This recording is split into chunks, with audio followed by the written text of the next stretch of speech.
అదే RTV app వార్తల్ని క్షణాల్లో చదివే అవకాశం ఉంటుంది. ఒక న్యూస్ పేపర్, ఒక టెలివిజన్ ఛానల్ మీ చేతుల్లో ఎప్పుడూ ఉంటాయి. జ్యోతి క్షేత్రానికి ఇవాళ మరి పెద్దలు శాసనసభ్యులు సుధమ్మ గారు, అదేవిధంగా పెద్దలు గోవింద్ రెడ్డి గారు, సీనియర్ నాయకులు రఘురామ్ రెడ్డి గారు అందరం సందర్శించడం జరిగింది. స్థానిక ఈ చుట్టుపక్కల మండలాలకు సంబంధించిన నాయకులు, ప్రజలు అందరం కూడా సందర్శించడం జరిగింది. ఇటీవల కాలంలో జ్యోతి క్షేత్రంలో జరిగిన పరిణామాలు చాలా బాధాకరము. ఎంతోమంది ఈ ప్రాంతానికి సంబంధించిన ఎంతోమంది మనోభావాలు, సెంటిమెంట్స్ దెబ్బతిన్న పరిస్థితి. మరి ఈ సందర్భంగా ఎంతో చరిత్ర కలిగినటువంటి ఈ జ్యోతి క్షేత్రానికి ఈ సందర్భంగా మేము ప్రభుత్వాన్ని ఒకటే మనవి చేస్తూ ఉన్నాం. దాదాపు ఇక్కడున్న లక్ష్మీ నరసింహస్వామి టెంపుల్కి సంబంధించిన చరిత్ర ఒకసారి చూస్తే 200 సంవత్సరాల పైచిలుకు చరిత్ర ఇక్కడున్న నరసింహస్వామి గుడికి ఉంది. దాదాపు 1895లో అప్పుడు ఇష్యూ చేసిన గజెట్ నోటిఫికేషన్లోనే ఈ అటవీ ప్రాంతంలో నరసింహస్వామికి సంబంధించిన గుడి దాదాపు 0.5 హెక్టార్స్ ఉందని చెప్పి ఎప్పుడో 1895లోనే నోటిఫై అయిన పరిస్థితి. మరి ఇవాళ కాశిరెడ్డి గారు సమర్థ సద్గురు కాశిరెడ్డి గారు లక్ష్మీ నరసింహస్వామి భక్తునిగా ఇక్కడ ఎన్నో సేవలు చేసి ఇక్కడ జీవ సమాధైన పరిస్థితి.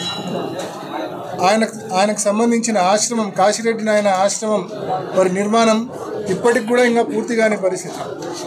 మరి ఎంతో విశిష్టత, ఎంతో చరిత్ర, నిత్యం అన్నదానం జరిగే ప్రాంతం ఇది. ఈ ఆశ్రమంలో, ఈ గుడి పక్కన నిత్యం అన్నదానం జరుగుతుంది. ప్రతిరోజు, ప్రతి పూట అన్నదానం జరుగుతుంది. ప్రతిరోజు వేల మంది వస్తారు. పండగలప్పుడైతే విపరీతమైన జనం వస్తారు. ఇంత విశిష్టత, ఇంత ప్రాధాన్యత కలిగిన ప్రాంతం ఇది జ్యోతి క్షేత్రం. ఇటువంటి ప్రాంతానికి సంబంధించి న్యాయం చేయమని చెప్పి ప్రభుత్వాన్ని మనవి చేస్తూ ఉన్నాం. ముఖ్యంగా గతంలో జగన్మోహన్ రెడ్డి గారు ముఖ్యమంత్రిగా ఉన్నప్పుడు ఈ ప్రాంతానికి సంబంధించి, జ్యోతి క్షేత్రానికి సంబంధించి దాదాపు ఇక్కడికి రావడానికి రోడ్ ఏదైతే ఉందో ఒక 3.26 హెక్టార్స్ రోడ్డు, ఆ రోడ్డు అయితేనేమి, జ్యోతి క్షేత్రంలో జరిగిన నిర్మాణాలు దాదాపు 9.72 హెక్టార్స్, మొత్తం కలిపి 12.98 హెక్టార్స్. ఇదంతా కూడా అటవీ శాఖ నుంచి డైవర్ట్ చేసి ఈ గుడికి, యాజమాన్యానికి అందించండి. దానికి ప్రతిఫలంగా యాజమాన్యం మీరు ఏం పెనాల్టీస్ వేసినా, అఫారెస్టేషన్కి సంబంధించి మీరు 2 3 భూమి అడిగినా ఇవ్వడానికి సిద్ధంగా ఉంది. దానికి పూర్తి పూచి ప్రభుత్వం తీసుకుంటుంది అని చెప్పి జగన్మోహన్ రెడ్డి గారు ఆగస్టు 2023లో కేంద్ర అటవీ శాఖ మంత్రి గారికి రాసిన లేఖ ఇది.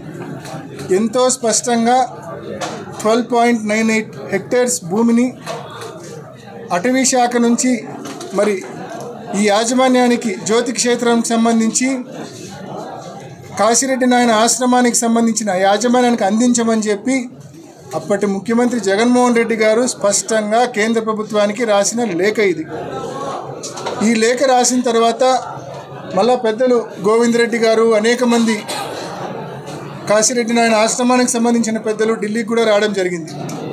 ఆ తర్వాత నాతో పాటు అప్పట్లో వైఎస్ఆర్ కాంగ్రెస్ పార్టీ ఎంపీగా ఉన్న విజయసాయిరెడ్డి గారు ఇద్దరం కూడా కేంద్ర అటవీ శాఖ మంత్రి గారిని కలిసి విన్నవించి జగన్మోహన్ రెడ్డి గారు మరి అనేక ఆశ్రమాలు కావచ్చు, గోశాలకు సంబంధించిన నిర్మాణం కావచ్చు, కొన్ని టాయిలెట్స్ కావచ్చు, ఇవన్నీ కూడా డెమాలిషన్ చేయడం జరిగింది.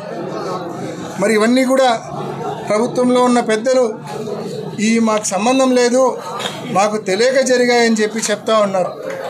మరి ఇది ఎంత మాత్రం కూడా వాస్తవం అయితే కాదు. ఎందుకంటే చాలా స్పష్టంగా అటవీ శాఖకు సంబంధించిన స్పెషల్ సిఎస్ కలెక్టర్ గారికి రాయడము, కలెక్టర్ గారు in return January 2025 January 1, 2025 collector గారు స్పష్టంగా ఇక్కడున్న ఆశ్రమానికి చుట్టూ ఉన్న బిల్డింగ్స్ అన్నీ కూడా డెమాలిష్ చేయమని, ఎవిక్ట్ చేయమని చెప్పి కలెక్టర్ గారు ఇచ్చిన ఆదేశాలు ఇవి. ఆర్డీఓ, అటవీ శాఖ, పోలీస్ శాఖ ఈ 3 శాఖలు సమన్వయం చేసుకొని ఈ మాదిరి డెమాలిష్ చేయండి అని చెప్పి కలెక్టర్ గారు ఇచ్చిన ఆదేశాలు. మరి స్పష్టంగా స్పెషల్ సిఎస్ ఫారెస్ట్ నుంచి కలెక్టర్కు, కలెక్టర్ నుంచి ఆర్డీఓకు, పోలీస్ శాఖకు, ఫారెస్ట్ డిపార్ట్మెంట్కి ఇంతమందికి ఆదేశాలు వస్తే ఈ ప్రభుత్వం మాకు తెలియకుండా జరిగిన తప్పిదమని చెప్పడము నిజంగా కంటి తుడుపు మాటలు, కంటి తుడుపు చర్యలుగా భావిస్తూ ఉన్నాం. ఏది ఏమైనప్పటికీ కూడా దీన్ని రాజకీయం చేసే ఉద్దేశము ఏ ఒక్కరికి కూడా లేదు. అందరికీ, ఈ ప్రాంత ప్రజలందరికీ కూడా ఉన్న కామన్ ఇంట్రెస్ట్ మళ్ళా పూర్తి స్థాయిలో ఇక్కడ అభివృద్ధి జరగాల. కానీ ఇక్కడ ఏ అభివృద్ధి జరగాలన్నా, ఇక్కడ ఏం జరగాలన్నా, ఇప్పుడు నిన్న అసెంబ్లీలో కూడా మరి ఎండోమెంట్స్ మంత్రి గారు అన్నారు దీన్ని మేము ఎండోమెంట్స్లోకి తీసుకుంటామని చెప్పి. మరి భవిష్యత్తులో ఎండోమెంట్స్లోకి ఒకవేళ తీసుకోవాలన్నా, లేకపోతే ఇక్కడ ఇంకా మంచి అభివృద్ధి కార్యక్రమాలు మనం చేయాలన్నా, ఏం చేయాలన్నా కూడా జగన్మోహన్ రెడ్డి గారు కేంద్రానికి రాసిన లేఖ ఏదైతే ఉందో 12.98 హెక్టర్స్ ల్యాండ్ను ఫారెస్ట్ నుంచి డైవర్ట్ చేసి ఆశ్రమానికి సంబంధించిన యాజమాన్యానికి ఇమ్మని ఏదైతే రాశారో ఇది అప్రూవ్ అయితేనే కేంద్ర ప్రభుత్వం నేషనల్ బోర్డ్ ఫర్ వైల్డ్ లైఫ్లో 81వ మీటింగ్లో కూడా దీన్ని తిరస్కరిస్తూ మొత్తం డెమాలిష్ చేయమని చెప్పి తీర్మానం చేసింది. సో కేంద్ర అటవీ శాఖ, national board for wild life వీళ్ళందరూ కూడా, ముఖ్యంగా కేంద్ర అటవీ శాఖ కన్విన్స్ అయ్యి ఈ లేఖకు సంబంధించిన అప్రూవల్ ఇస్తే అప్పుడు మనం ఈ ప్రాంతాన్ని మరింత అభివృద్ధి చేసుకునే అవకాశం ఉంటుంది. కాబట్టి ఆ దిశగా మరి తప్పకుండా అడుగులు వేయాలని ఏదైతే జగన్మోహన్ రెడ్డి గారు కేంద్ర ప్రభుత్వానికి లేఖ రాశారో 3.26 హెక్టర్స్ రోడ్డు మార్గానికి, అదేవిధంగా 9.72 హెక్టర్స్ టెంపుల్ చుట్టూ కన్స్ట్రక్ట్ చేసిన నిర్మాణాలకు సంబంధించిన రెగ్యులరైజేషన్కు ఈ 12.98 హెక్టర్స్ భూమిని అటవీ శాఖ నుంచి డైవర్ట్ చేయించి మరి ఆశ్రమానికి సంబంధించిన యాజమాన్యానికి ఇప్పిస్తే మరి ఖచ్చితంగా భవిష్యత్తులో ఈ ప్రాంతం అన్ని రకాలుగా అభివృద్ధి చెందుతుంది. ఇక్కడికి వచ్చే భక్తులకు కూడా నిజంగా మంచి సౌకర్యాలు కూడా కల్పించవచ్చు. కాబట్టి ఆ దిశగా మరి మా ప్రభుత్వంలో ఆ దిశగా మేము ముందడుగు వేశాం. రాష్ట్రం నుంచి కేంద్రానికి రాశాం.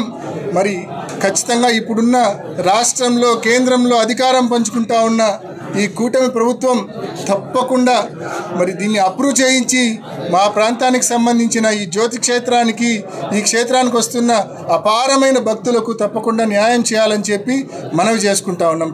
మరిన్ని వీడియోస్ కోసం ఛానల్ ని సబ్స్క్రైబ్ చేయండి, లేటెస్ట్ అప్డేట్స్ కోసం వాట్సాప్ ఛానల్ ని ఫాలో చేయండి అండ్ లింక్ డిస్క్రిప్షన్ లో ఉంది.